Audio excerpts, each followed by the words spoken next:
नमस्कार, मी Gautam Kamble. GK. News मराठीमध्ये आपलं सर्वांचं स्वागत.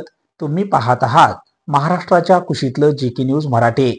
आता बातमी आहे, प्रहार शिक्षक संघटनेच्या वतीने शासन आदेशाची प्रतिकात्मक अंतिम यात्रा काढून निषेध व्यक्त केल्याची. पाहूया सविस्तर.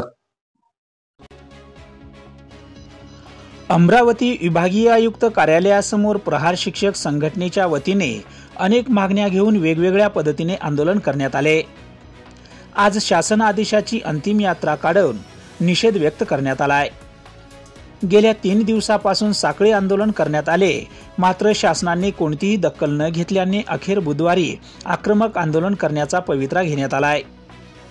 शिक्षण हक्क कायद्याची पायमल्ली करणारा 15 मार्च 2024 संच मान्यता रद्द करण्यात यावी, सोबतच इतर मागण्या घेऊन शासन धोरणानुसार आंतरजिल्हा बदली प्रक्रिया प्रतीक्षा यादी जाहीर करून राबवण्यात यावी. 5ही जिल्ह्यांची मराठी व उर्दू माध्यमांची बिंदू नामावली त्वरित तपासण्यात यावी. आदिवासी भागात कार्यरत शिक्षक व कर्मचाऱ्यांना 1500 रुपये प्रोत्साहन भत्ता व घर भाडे लागू करण्यात यावे. या मागण्यांसह इतर अनेक मागण्या घेऊन आंदोलन करण्यात आले. जी.के. न्यूज साठी सागर डोंगरे, अमरावती.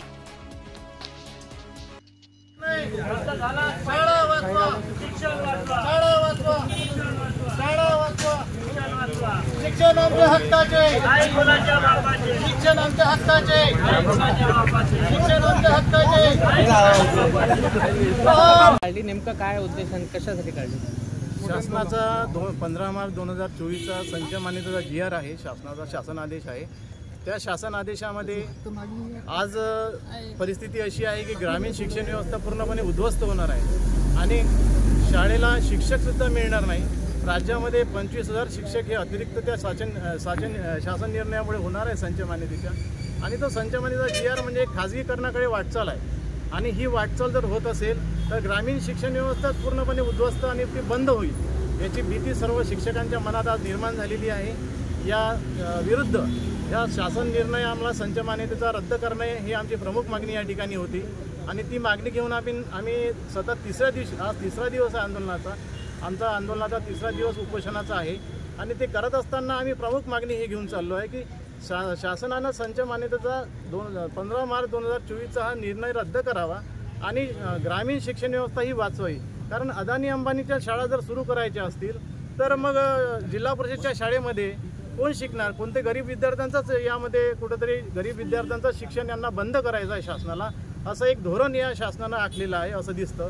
आणि त्याचा आम्ही पूर्णपणे निषेध आधीपासून करत आलेलो आहे आणि आताही करतो आहे. आज आम्ही अंत्ययात्रा शासनाच्या शासन आदेशाची काढली आणि तो GR आम्हाला रद्द पाहिजे ही आमची प्रमुख मागणी आहे. या संदर्भानं प्रहार शिक्षक संघटनेच्या वतीनं आम्ही या ठिकाणी अंत्ययात्रा काढून त्याचा निषेध केला आणि त्याचं दहन केलं.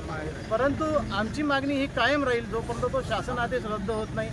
आणि याआधीसुद्धा आमचे संस्थापक अध्यक्ष माजी राज्यमंत्री बच्चूभाऊ कडू यांनी सुद्धा या शासन आदेशाची होळी गुरुकुंज मोजरी या ठिकाणी केली आहे आणि आम्ही पूर्णपणे त्या शासन आदेशाचा निषेध व्यक्त करतो आणि ती आमची प्रमुख मागणी जोपर्यंत मान्य होणार नाही तोपर्यंत आमचं आंदोलन कायम राहील. पोलीस या ठिकाणी असेल तर ते मला नाही वाटत की कायद्याचं आम्ही कुठं उल्लंघन केलं, कारण आम्ही काही कुठला GR जाळला नाही आहे. आम्ही फक्त प्रतिकात्मक अंत्ययात्रा त्या शासन आदेशाची काढलेली आहे आणि आम्ही एक शिक्षक म्हणून त्याचा निषेध करणं हे आमचा हक्क आहे, तो आमचा मूलभूत अधिकार आहे. कारण जर शिक्षण व्यवस्था जर बर्बाद होत असेल तर आम्ही त्याला समर्थन कसं करणार आणि ते कशासाठी पाहणार आम्ही डोळ्याने. ठीक. तुम्ही पाहत आहात महाराष्ट्राच्या कुशीतलं जी.के. न्यूज मराठी. साथ जनतेची, भूमी महाराष्ट्राची.